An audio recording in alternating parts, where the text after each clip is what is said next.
It's true. Very true. Now, on the, if you're creating an emotional bond between the content and the operator and the end user, is this going to affect churn? Is this going to help the operator keep customers? I mean, churn is a very interesting concept. I mean, we have one of the things that we really pride ourselves on is that we think we understand as media, we understand how consumers becomes fans. A fan is someone, basically from the word fanatical.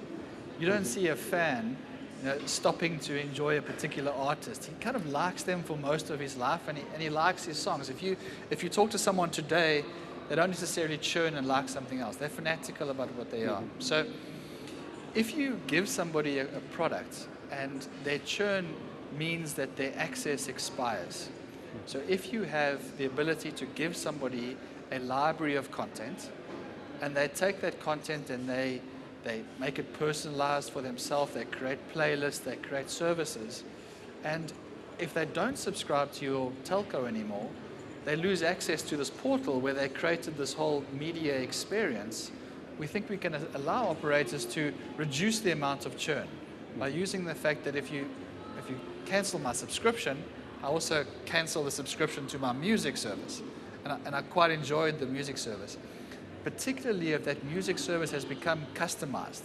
And one of the things which we are really focused on with the operators is starting to do very complicated recommendation engines. So because you've bought a Bon Jovi tape or you've bought a particular types of music and genres, we can start tailor-making your whole experience.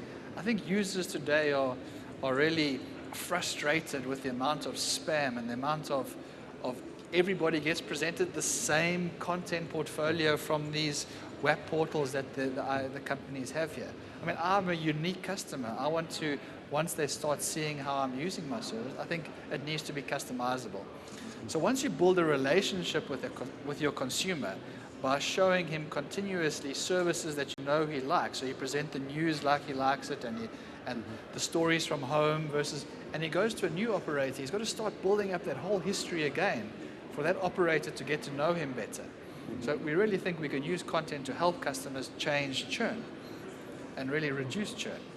So what you've said, does that imply that if an operator has an ISP, if an operator has a mobile network, if an operator has, for instance, a cable network, that would be a single profile that would be equally valid whichever way the subscriber went to get to it?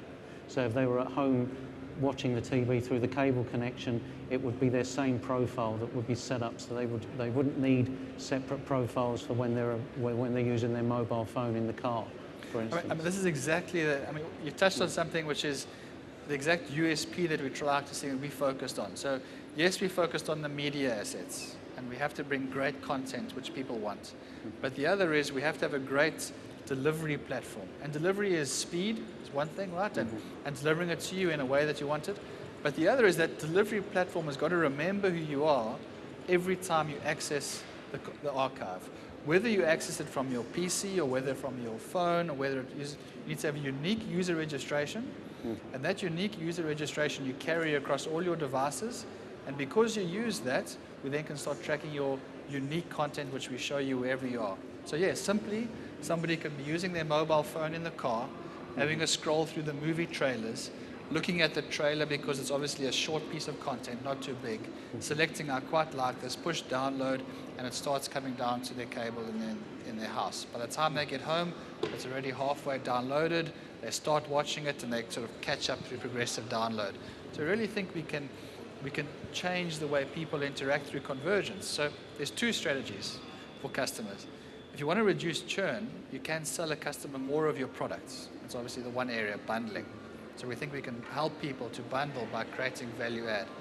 The other is, pretty simply, if someone's entertainment service gets cancelled, if they cancel something as a commodity item, which is a pipe, then you think twice before you cancel your commodity item because you want to keep your emotional archive that you built for yourself. So does this, currently a lot of media and a lot of this media and content is actually stored on the device. Will that change with this type of application? Will this be more of just streaming down the information that you want at the time and no requirement to store it at all? I think where we are, what you're talking about is there's two states. I mean, I think we need to look at the reality of the infrastructure we're in today. The reality of the infrastructure today is that there will have to be content stored on the device. There just isn't enough bandwidth and enough infrastructure to allow a great experience of listening to your favorite music and it's streamed all the time. Also, the bandwidth is too expensive in these markets to be able to do that service. So people have to download content onto their device, but it needs to be able to remember the type of content they downloaded so that it can show them similar recommendations, similar content when they choose to log on through another device that they might be having. So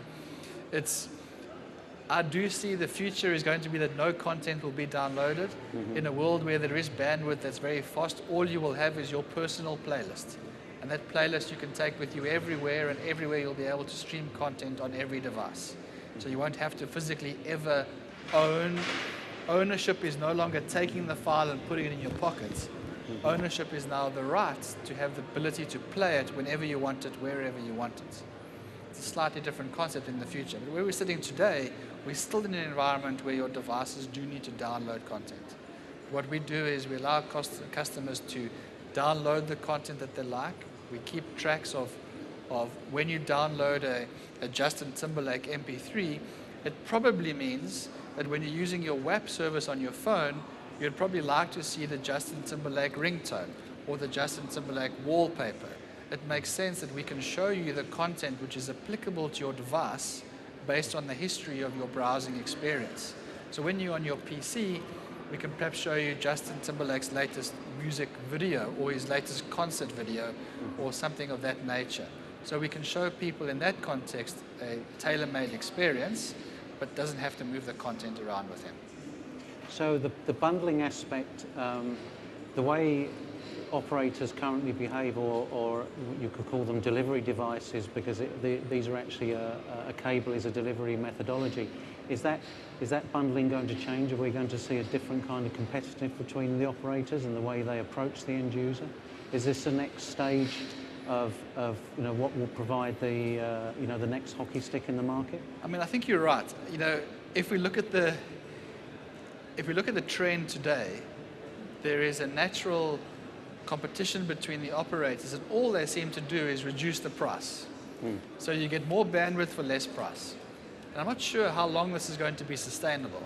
I mean, you're obviously going to have a lower pricing, or packaging or bundling. So what's going to have to start changing is the ability for them to get more into a relationship with their customer, understand the CRM relationship that they have, and understand why the person is using the pipe.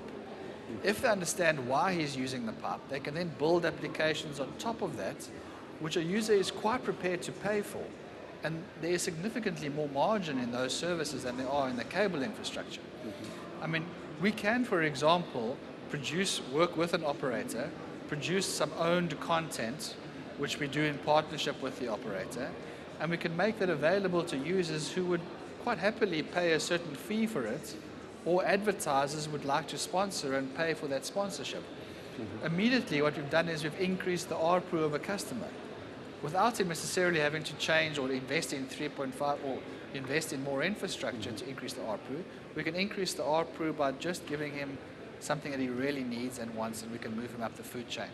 So yes, I think we're in a space now where you'll see more and more relationships between infrastructure operators and content players. I mean, it's already happening in Europe. We're seeing